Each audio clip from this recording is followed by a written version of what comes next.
Hello បាទសួស្តីបងប្អូនគ្នាចង់បានអក្សរស្អាតបាទបើចង់បានអក្សរស្អាតបាទទស្សនាវីដេអូនេះបាទថ្ងៃនេះខ្ញុំចែករំលែកនៅ5ចំណុចបាទគឺ tip ខ្លីៗ5ចំណុចណាដែលជួយអភិវឌ្ឍឲ្យបងប្អូនអរគ្នាអាចសរសេរអក្សរដៃបានស្អាតអញ្ចឹងមុននឹងចូលដល់ tip បាទកន្លឹះនៅក្នុងការសរសេរអក្សរស្អាតថ្ងៃនេះបាទសម្រាប់បងប្អូនថ្មីបាទអត់ទាន់បានចុច like page ក៏ដូចជា follow page បាទសូមជួយ follow page ម្នាក់មួយបាទក៏ដូចជា subscribe នៅ channel YouTube ម្នាក់មួយផងដែរបាទដើម្បីទទួលបានវីដេអូថ្មីពីសាលាបកាបាទចុះតោះឥឡូវយើងចូលដល់កន្លឹះខ្លីៗនៅក្នុងការសរសេរអក្សរបានស្អាតតែម្ដងបាទចំណុចទី1គឺយើងត្រូវជ្រើសរើសប្រភេទប៊ិចឲ្យបានត្រឹមត្រូវបាទត្រឹមត្រូវនឹងមិនប្រភេទប៊ិចដែលត្រឹមត្រូវនឹងចង់និយាយថាជាប្រភេទប៊ិចដែលយើងទម្លាប់កាន់សរសេរទៅវា smooth វារលូនបាទកុំឲ្យប៊ិចខ្លះចេញមករៀងទឹកបតាបាទហ្នឹងអាហ្នឹងយើងអាចបានពិនិត្យមើលលេខវាតែពិតប៊ិចមួយគឺមានកន្លែងលេខរបស់វានេះបាទអានេះណាបាទអាហ្នឹងគឺ 0.5 ជាទូទៅយកត្រឹមប៉ុណ្្នឹងគឺសរសេរចេញទឹកមកល្មមមកស្អាតបាទអត់បតាអត់អីទេបាទឬក៏យ៉ាងច្រើនត្រឹម 0.6 ហើយកុំប្រើប៊ិចហ្វឺតក៏បានដែរប៉ុន្តែអានឹងតោះឆ្លាក់អក្សរណាបាទសេធម្មតាយើងប្រើប៊ិចធម្មតានេះត្រឹម 0.5 ល្អបាទអាហ្នឹងជាបទពិសោធន៍ខ្ញុំណាបាទចំណុចទី2បាទយើងជ្រើសរើសទម្រង់អក្សរដែលយើងស្រឡាញ់មានទម្រង់អក្សរដែលយើងស្រឡាញ់នៅទម្រង់អក្សរដៃគឺមានច្រើនណាស់បាទបច្ចុប្បន្នខ្ញុំអត់តន់ហ៊ាននិយាយថាអក្សរខ្ញុំស្អាតទេបាទនៅមានបងប្អូនយើងសរសេរស្អាតច្រើនបាទហើយអក្សរដៃគឺបត់បែនបាទមានការច្នៃប្រឌិតក្នុងការសរសេរតាមយើងម្នាក់គឺខុសគ្នាបាទគាត់មានអក្សរស្អាតបែបគាត់ខ្ញុំមានអក្សរស្អាតបែបខ្ញុំអញ្ចឹងណាបាទអញ្ចឹងយើងខុសគ្នាបត់បែនសំខាន់តែយើងមានទម្រង់អក្សរដែលយើងស្រឡាញ់ហើយនៅហើយចង់ឲ្យខ្លួនឯងនឹងសរសេរអក្សរបានស្អាតដូចទម្រង់នោះហើយនៅមានទម្រង់អក្សរដែលយើងបានថាជាទម្រង់អក្សរដែលយើងស្រឡាញ់ក្នុងចិត្តណាបាទឃើញអក្សរនោះស្អាតណាចង់ដល់សរសេរបានដូចអញ្ចឹងមាននៅរកឲ្យឃើញបាទរកឲ្យឃើញហើយរៀនសរសេរតាមបាទចំណុចទី3បន្ទាប់ពីយើងរកបានហើយណាគឺយើងវឹកហាត់ការសរសេររាល់ថ្ងៃបាទវាអត់មានផ្លូវកាត់ទេបងប្អូនបែរថាយើងចង់បានអក្សរស្អាតបាទគ្រាន់តែគិតសម័យថាចង់បានអក្សរស្អាតហើយយើងអត់ដែរអនុវត្តសរសេរផងយើងនៅតែនិយាយថាធ្វើម៉េចហាត់សរសេរមិនក៏មិនដូចគេទេអត់តន់ហាត់ពិតប្រាកដទេបើហាត់ចេះហើយបងប្អូនឆ្លងកាត់ការវឹកហាត់ទាំងអស់វាអត់មានកើតមកអក្សរស្អាតទេជឿខ្ញុំទៅ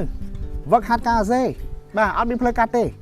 បាទមួយថ្ងៃពីរថ្ងៃ3ថ្ងៃមួយខែ2ខែមួយឆ្នាំ2ឆ្នាំបាទយើងមើលទៅអក្សរយើងតាំងកាលពីថ្នាក់បឋមរហូតដល់ថ្នាក់អនុវិទ្យាល័យរហូតដល់ថ្នាក់វិទ្យាល័យរហូតដល់ថ្នាក់បញ្ញាបត្របាទតែឆែកមើលបើមិនឃើញខុសគ្នាអាហ្នឹងសម្រាប់អ្នកដែលគាត់អត់សូវសរសេរផងប៉ុន្តែបើសិនជាអ្នកដែលគាត់អនុវត្តការសរសេរវឹកហាត់រាល់ថ្ងៃទៀតបាទទៅកលេចមើលអក្សរគឺខុសគ្នាឆ្ងាយហ្មងបាទណាគឺអភិវឌ្ឍខ្លាំងមែនទែនព្រោះពួកគាត់ស្រឡាញ់នៃការសរសេរណាបាទអញ្ចឹងដល់ពេលគាត់អនុវត្តរាល់ថ្ងៃអញ្ចឹងទៅគាត់កលេចទៅមើលអក្សរគាត់កាលពី3ឆ្នាំមុនឬក៏ត្រឹម1ឆ្នាំមុនក៏ឃើញប្លែកគ្នាដែរបាទព្រោះគាត់បានវឹកហាត់ការសរសេររាល់ថ្ងៃគឺវានឹងអភិវឌ្ឍទៅភាពស្អាតដែរបាទអញ្ចឹងសំខាន់បំផុតចំណុចនេះគឺអត់មានផ្លូវកាត់ទេត្រូវឆ្លងកាត់ដាច់ខាតត្រូវតែឆ្លងកាត់ការវឹកហាត់ការសរសេររាល់ថ្ងៃបាទហើយចំណុចទី4គឺបន្ទាប់ពីយើងបានវឹកហាត់ហើយយើងត្រូវត្រួតពិនិត្យសារឡើងវិញ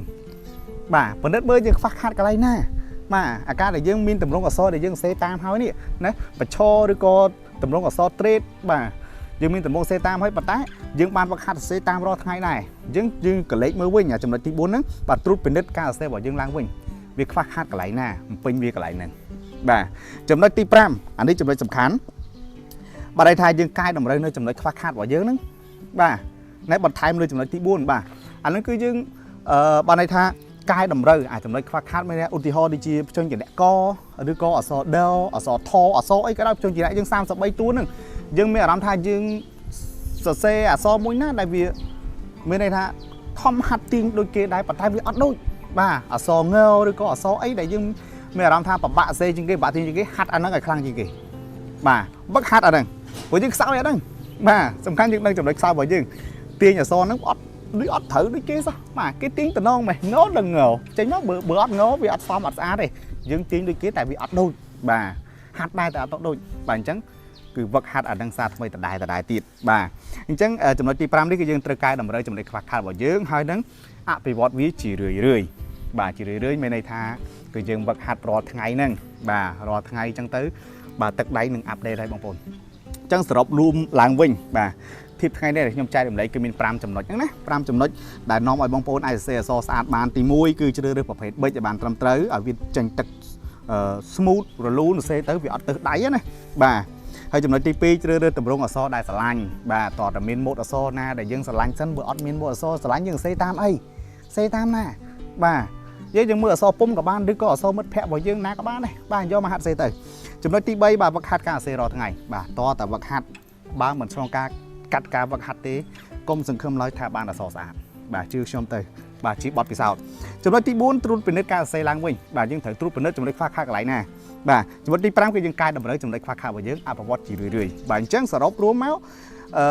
ទាមទារឲ្យយើងអនុវត្តឲ្យបាន5ចំណុចហ្នឹងបាទខ្ញុំសូមធានាថាមួយសប្តាហ៍2សប្តាហ៍ទៅ3សប្តាហ៍បងប្អូននឹងបានឃើញបាទទឹកដៃរបស់បងប្អូននឹងប្លែកបាទទោះបីថាមិនទាន់បានស្អាតភ្លឹងដូចដែលជាគំរូដែលយើងហាត់សរសេរតាមប៉ុន្តែនឹងមានការប្លែកបាទប្លែកមានន័យថាយើងទៅមើលអាសប្តាហ៍ទី1ឬក៏ការសរសេរដំបូងរបស់យើងពីទីជាមួយនឹងសប្តាហ៍ទី2ពីទីជាមួយនឹងសប្តាហ៍ទី3គឺឃើញខុសគ្នាគឺប្លែកហើយបាទធានាថាបានបើស្អាតល្មមហើយដែរក៏បានមកមើលដែរណាវាគ្រាន់បើជាងមុនដែរចង់និយាយថាអភិវឌ្ឍណាបាទនឹងអរគុណបាទអញ្ចឹងថ្ងៃនេះគឺមានតែប៉ុណ្្នឹងទេសង្ឃឹមថាបងប្អូននឹងអាចធ្វើបានទាំងអស់គ្នាបាទពីស្លាបកាជឿជាក់ថាបងប្អូនអាចធ្វើបាន